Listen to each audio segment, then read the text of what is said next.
तासन तास ट्रॅफिकमध्ये अडकून पडणाऱ्या प्रत्येक पुणेकरासाठी अत्यंत महत्त्वाची बातमी समोर आली आहे। पुण्यातील ट्रॅफिक जॅम संपवण्यासाठी राज्य सरकारनं एका अतिशय महत्त्वाकांक्षी प्रोजेक्टवर काम करणं सुरू केलं आहे। या योजनेचं नाव आहे पातालोक प्रोजेक्ट। जमिनीखालील बोगद्याचं एक भलं मोठं जाळं तयार करून पुण्याचा ट्रॅफिकचा प्रश्न कायमचा मिटवला जाणार आहे। मुख्यमंत्री देवेंद्र फडणवीस यांनी या प्रकल्पाला गती देण्याचे थेट आदेश दिले आहेत। आजच्या या व्हिडिओमध्ये आपण पाहणार आहोत की हा पातालोक प्रकल्प नेमका काय आहे, पुण्यात कुठे कुठे हे बोगदे तयार होणार आहेत आणि यामुळे तुमच्या रोजच्या प्रवासाचा वेळ कसा वाचणार आहे। त्यामुळे हा व्हिडिओ शेवटपर्यंत नक्की पहा। नमस्कार, मी महेश नाकाडे आणि तुम्ही पाहताय थोडक्यात। पुण्यातील प्रमुख वाहतूक प्रकल्पांच्या नियोजनासाठी मुंबईत सह्याद्री अतिथीगृहावर मुख्यमंत्री देवेंद्र फडणवीस, उपमुख्यमंत्री एकनाथ शिंदे आणि उपमुख्यमंत्री सुनेत्रा अजित पवार यांच्या उपस्थितीत एक बैठक पार पडली। या बैठकीत पुण्यातील वाहतूक कोंडी फोडण्यासाठी 3 मोठ्या प्रकल्पांवर चर्चा झाली, पण यातील सर्वात जास्त लक्ष वेधून घेणारा प्रकल्प म्हणजे पातालोक प्रकल्प। आता सोप्या भाषेत समजून घेऊया की हा पातालोक प्रकल्प नेमका कसा असणार आहे आणि कुठे कुठे हे बोगदे बनवले जाणार आहेत। शहरात मुख्यत्वे 3 मोठे बोगदे प्रस्तावित करण्यात आले आहेत।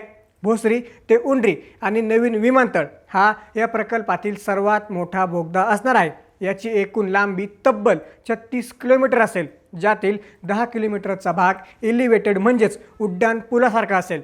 हा मार्ग भोसरी, उंडरी आणि नवीन प्रस्तावित विमानतळाला जोडला जाईल। यामुळे शहराच्या एका टोकाकडून दुसऱ्या टोकाला जाणं अत्यंत सोपं होणार आहे। दुसरा बोगदा राम नदी भुगाव ते राजाराम पूल हा 8 किलोमीटर लांबीचा दुसरा बोगदा असेल। भुगाव आणि कोथरूड परिसरातील वाहतुकीचा ताण कमी करण्यासाठी हा बोगदा अत्यंत महत्त्वाचा ठरणार आहे। तिसरा बोगदा आहे तळजाई टेकडी ते पद्मावती हिंगणेपर्यंतचा। हा 1.65 किलोमीटरचा बोगदा असेल। तळजाई आणि पद्मावती परिसरातील स्थानिक ट्रॅफिकची कोंडी फोडण्यासाठी हा लहान पण उपयुक्त बोगदा ठरेल। या सर्व बोगद्यांचे जाळे कसे उभे करायचे आणि काम कसं करायचं याचा सविस्तर अभ्यास करण्यासाठी तज्ज्ञ संस्थांची मदत घेऊन लगेचच संपूर्ण सर्वेक्षण करण्याचे निर्देश देवेंद्र फडणवीसांनी दिले आहेत। मित्रांनो, केवळ बोगदेच नाही तर या पातालोक प्रकल्पाला जोडण्यासाठी 43.60 किलोमीटरचा HCMTR म्हणजेच हाय स्पीड एलिव्हेटेड मार्ग आणि 83 किलोमीटरचा अंतर्गत रिंग रोड सुद्धा उभारला जाणार आहे। या तिन्ही प्रकल्पांमुळे पुण्यातील 25 ते 30% वाहतूक कमी होईल आणि सर्व मेट्रो मार्ग सुद्धा एकमेकांना जोडले जातील।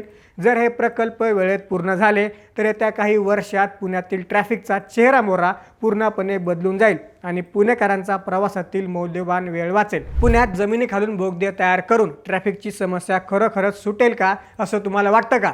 तुमचं मत खाली कमेंट्समध्ये नक्की सांगा। जर ही माहिती तुम्हाला आवडली असेल तर या व्हिडिओला आताच लाईक करा आणि हा व्हिडिओ प्रत्येक पुणेकरांपर्यंत नक्की शेअर करा। अशाच माहितींसाठी थोडक्यात चॅनलला सबस्क्राईब करायला विसरू नका।